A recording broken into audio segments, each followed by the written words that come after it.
Folks, welcome to another edition of my video blog. Today's topic of discussion concerns out-of-state drivers and Bureau of Motor Vehicle suspensions.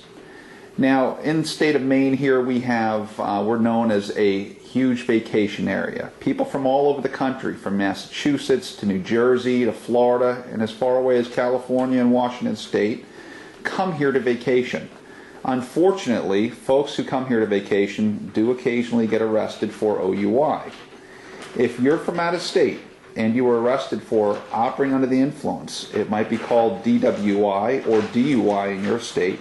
But nonetheless, if you've been arrested for OUI here in the state of Maine, the Maine Secretary of State will take the following action.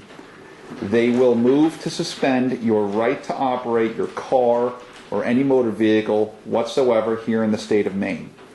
The Maine Secretary of State does not have the power or the authority to suspend your home driver's license. That is up to your home state to take action. So I frequently get the, well, what's the big deal question from folks who are from out of state and say, what do I care if the state of Maine suspends my privileges? If the state of Maine suspends your driving privileges here, you're going to be required to take the Driver Education Evaluation Program, which in Maine is a 20-hour course, or the state equivalent in your home state. Why submit to doing something like that, giving up your right to a hearing and just blowing it off? It's a bad idea. The worst thing you can do is ignore the problem and hope that it's going to go away. It certainly will not.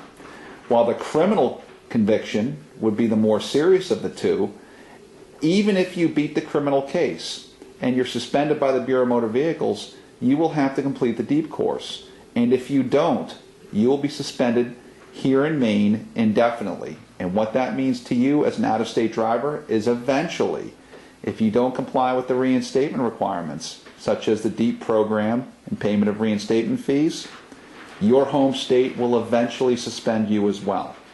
So you really do need to deal with the Bureau of Motor Vehicle suspension that originates here in Maine. Again, while Maine cannot suspend your right to drive in any other state or your license itself, they can suspend your right to drive here in Maine. So it's really important that when you receive notice of that suspension, that you contact your attorney to discuss how he's going to handle that Bureau of Motor Vehicle suspension. It can make a huge difference in the criminal case and can certainly have a long-lasting impact on your right to drive outside of Maine if you ignore that problem. Any questions, please feel free to call my office, and I look forward to hearing from you soon. Thank you.